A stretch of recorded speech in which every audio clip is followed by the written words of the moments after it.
Ville balnéaire située au sud du Cameroun, Kribi est le chef-lieu du département de l'Océan.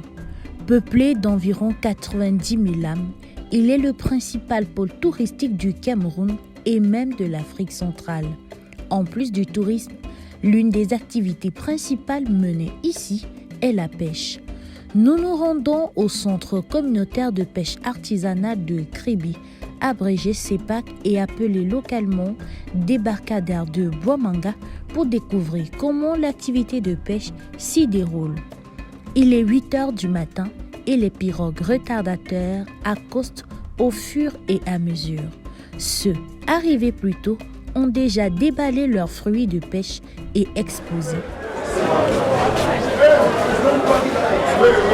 Le CEPAC dépend du Minépia et est le fruit de la coopération entre le Japon et le Cameroun.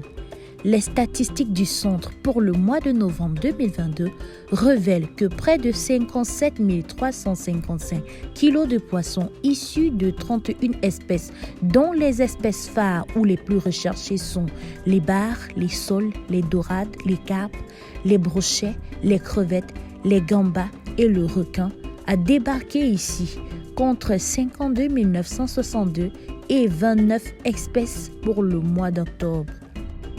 Nous sommes ici au débarcadère de Bois-Manga à Kribi. Autour de moi, plus d'une centaine de pirogues à moteur qui débarquent ici chaque jour pour pouvoir livrer le fruit de leur pêche. Mais le grand marché se passe le mercredi et le vendredi parce que c'est le jour où la plupart des pêcheurs reviennent de la mer. De l'autre côté, vous pouvez voir des pêcheurs en train de détacher les filets de pêche. Derrière, de l'autre côté, au petit marché, ils revendent déjà le fruit qu'ils ont ramené. Les commerçants viennent de toutes les villes du Cameroun, Yaoundé, Douala, Kribi, d'autres viennent même de la ville de Kribi pour pouvoir acheter et aller revendre sur d'autres places, toujours dans la ville de Kribi. Allons-y, on va voir comment l'activité se passe de ce côté-là. Une fois au hall de vente de poissons, nous rencontrons Florence Sobgui. La cinquantaine environ est originaire de l'Ouest Cameroun. Partie de Douala, capitale économique du Cameroun, pour s'installer à Kribi. Florence est revendeuse de poissons. Elle achète ici au débarcadère de Bois-Manga pour vendre sur d'autres plages, toujours à Kribi. Elle a accepté de faire avec nous ses achats, alors nous la suivons. C'est un mercredi, jour de grand débarquement. Le marché est bondé de monde, alors il faut se faufiler.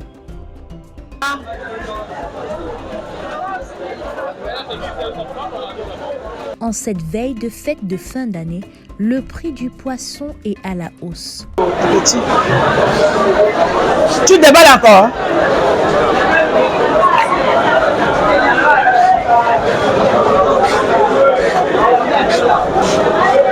Maman, pardon.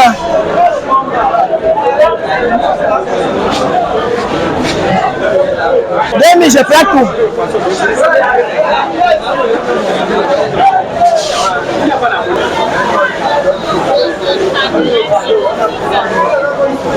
C'est combien ici? 2500. À 2500 pas bon.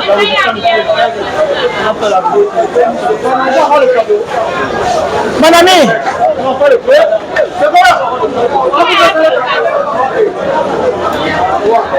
J'ai dit, hein, j'ai 2000, je prends tout. Le bien c'est combien? Mon ami, j'ai dit, hein. Non?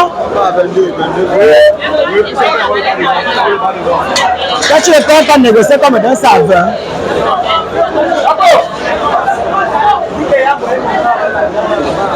Kaka, dis que j'ai 20, je prends tout.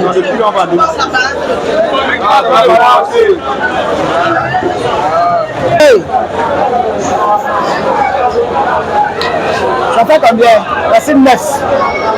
10, 11, 12 et demi.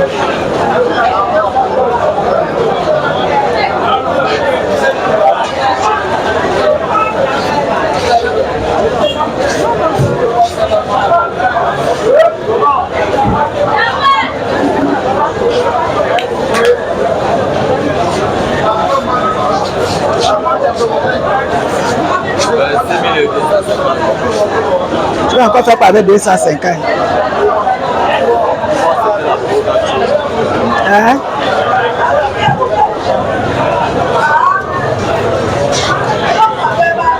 Et que quand tu prends déjà la moto, tu as eu la chance. Tu as pris 2000. Le gars c'est m'a vacciné alors.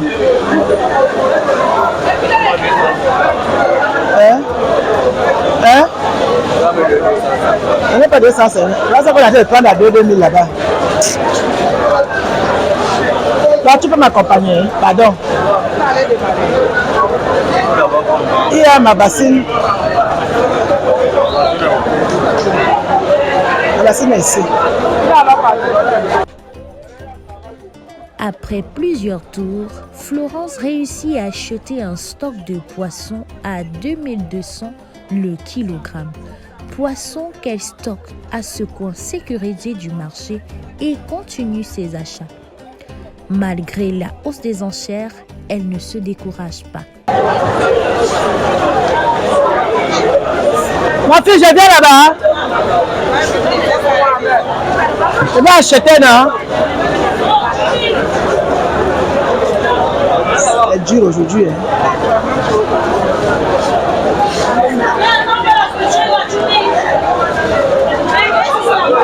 Pas facile. Il y a du poisson, mais les pêcheurs ne veulent pas baisser le prix. Bon, ils se disent que c'est décembre. N'importe comment, chacun aura besoin du poisson. Ce n'était pas facile. Alors, vous avez pu acheter pour combien? Aujourd'hui, j'ai acheté pour 65 000. Oui. Et qu'est-ce que vous allez faire là maintenant? Je vais dans mon marché de Caille, puisque je viens ici me ravitailler. Oui. C'est votre marché Au lycée, au débarcadère du lycée bilingue. Oui. Mais ce n'est pas facile. Et quand vous achetez pour 65 000, ça coûte combien? Ça dépend, ça n'a pas un barème. Parce qu'il y a les poissons que j'ai pris à 1700. Si j'ai la chance de vendre à 2500, c'est bon. Si le marché freine, je vends à 2000. Bon, il y a d'autres que j'ai acheté, par exemple comme le brochet, j'ai pris à 2500. Bon, si je le vends à 3000, c'est bon. Si le marché est dur, je peux mettre à 2800 pour m'en sortir. Et ça fait depuis 4 ans et je m'en sors, puisque je parviens à envoyer les enfants à l'école. Ils mangent tous les jours. Moi, je m'en sors. Ça veut dire que c'est bon. Pour Florence, la phase d'achat est terminée. Au bord de cette moto, principal moyen de locomotion de la ville, elle prend la direction du débarcadère du lycée bilingue. Nous poursuivons notre découverte avec les différents corps de métier présents ici. Le business est bien organisé. Il y a d'un côté les propriétaires de pirogues au sommet, ensuite les pêcheurs, les mareyeurs. Les mareyeurs se chargent d'acheter le poisson aux pêcheurs et revendent sur place. Les chargeurs, eux, ils s'occupent de sortir les poissons des pirogues et recharger les pirogues avec les glaçons avant que les bateaux n'aillent en mer. Les nettoyeurs et les baiseurs, les laveurs de bâches et bien d'autres. Marc Julien est propriétaire de pirogues. Il travaille ici depuis plus de 10 ans. Il a gravi tous les échelons et depuis 3 ans, il est propriétaire de sa pirogue. Bon, moi, au niveau, ça dépend, moi j'ai élevé le niveau. Hein. J'ai commencé du bas jusqu'au... Depuis que je suis au niveau du patron, là, ça fait déjà peut-être 3 ans et demi. Donc vous avez commencé en tant que pêcheur? Non, plus bas que ça même. Alors expliquez-nous, vous avez commencé comment? Parlez-nous de votre évolution. Moi, j'ai commencé en tant que laveur de bâche. Parce que quand le débarcadère, avant que le débarcadère était structuré comme ça, moi j'ai commencé d'abord là, il y avait le débarcadère du côté là, on mettait le poisson dans les bâches, donc je lavais, donc on vient le poisson versé, je prends ça, je lave la bâche là, je trouve mes 500. Après là, j'ai commencé à ramasser des sacs, après ramasser des sacs, vendeur de glace, à tirer de poisson, à peser le poisson, à armer le pirogue, à charger le pirogue, à devenir maintenant patron. Très heureux de son évolution, il nous explique comment il prépare son embarcation pour la mer. Les pirogues partent à mer selon les saisons et les tours de pêche. Normalement, comme cette pirogue, nous, comme nous sommes aujourd'hui là, Chaque structure a son règlement. Bon, notre structure, nous n'avons pas de jour fixe. Ça veut dire qu'on te charge le nombre de glaces et pas te pêcher un thème là-bas parce que quand l'équipe consomme partir à Campo, on les met 2 gasolines, donc 60 litres. Ils partent le nombre de choses, peut-être 25 barres de glace. Donc, ce sera la contenance du poisson qui va rentrer. S'ils trouvent que le côté est bon pour rentrer, il rentre. Si c'est mauvais, il supporte encore. Donc, nous, de structure, on n'a pas les jours fixes. D'autres structures, on peut faire 2 jours, on sort lundi et on rentre mercredi. Parce que mercredi, c'est le jour d'accostage. Tu as d'argent. Bon, c'est pour ça que je veux dire, ça dépend. On fait des dépenses. Bon, ça se passe comment? On fait des dépenses avant qu'il ne parte à mer. C'est-à-dire, donc, la glace qu'on achète, les rations de nourriture qu'on est donc parti manger, on donne des piles et des torches. Donc, toutes ces choses-là, c'est ça qu'on appelle des dépenses. Ça peut faire peut-être 90, donc 100 000. 100 000. Maintenant, ils partent sur le poisson de plus de 100 000. Donc, ça veut dire que quand ils accostent, on a d'abord des 100 000 de dépenses. Le reste qu'on peut attendre pour apporter le poisson moins de 200 000, 150 000 ou moins de 100 000 parfois quand c'est mauvais.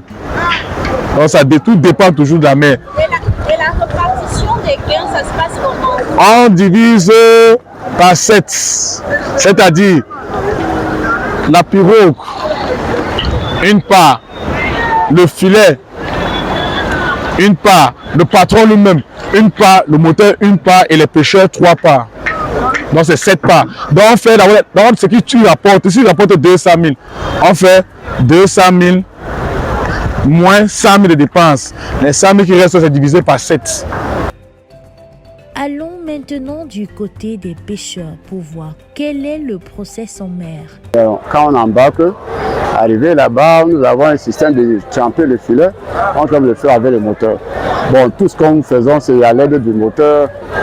Donc quand le filet part dans l'eau, c'est à l'aide du moteur aussi.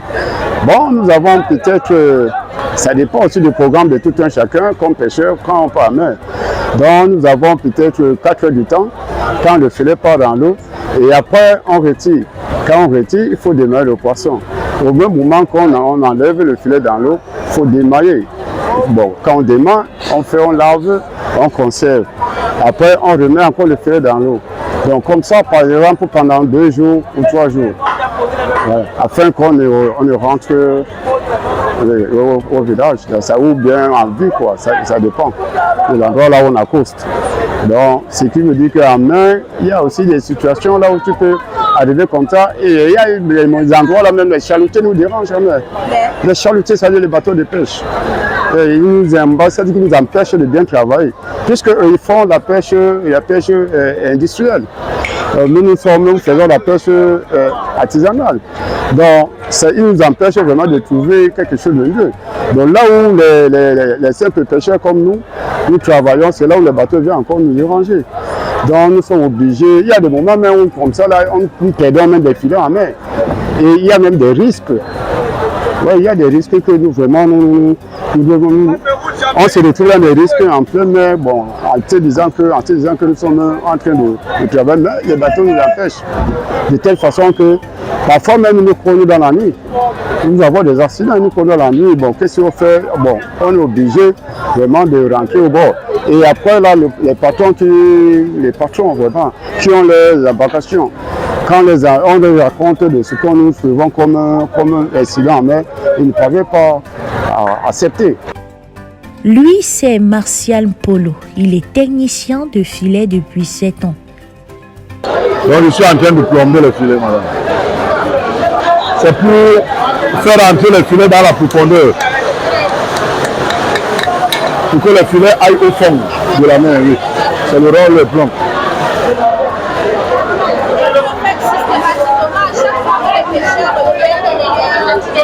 Non, on change le filet selon les périodes. Quand le filet est usé, on achète l'autre, on monte et puis on change.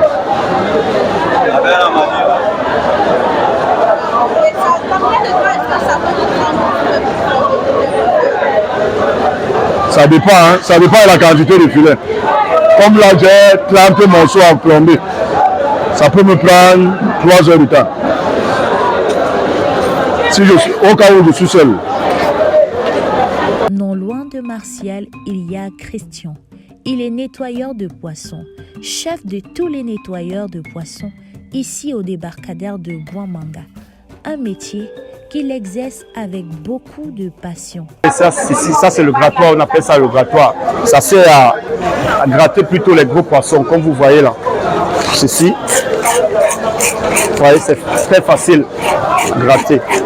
Parce que c'est très facile, parce que quand tu prends le couteau, ça ne va pas vite. C'est plutôt le grattoir qui part vite, comme ça.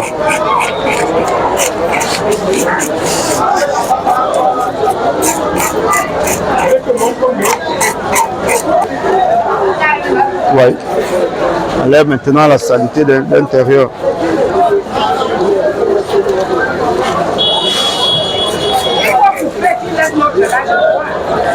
Ça, ce sont les œufs.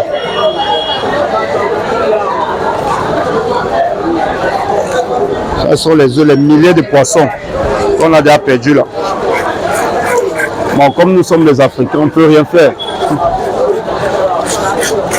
Nous ne sommes pas les Blancs qui jettent le poisson dans l'eau quand il est petit.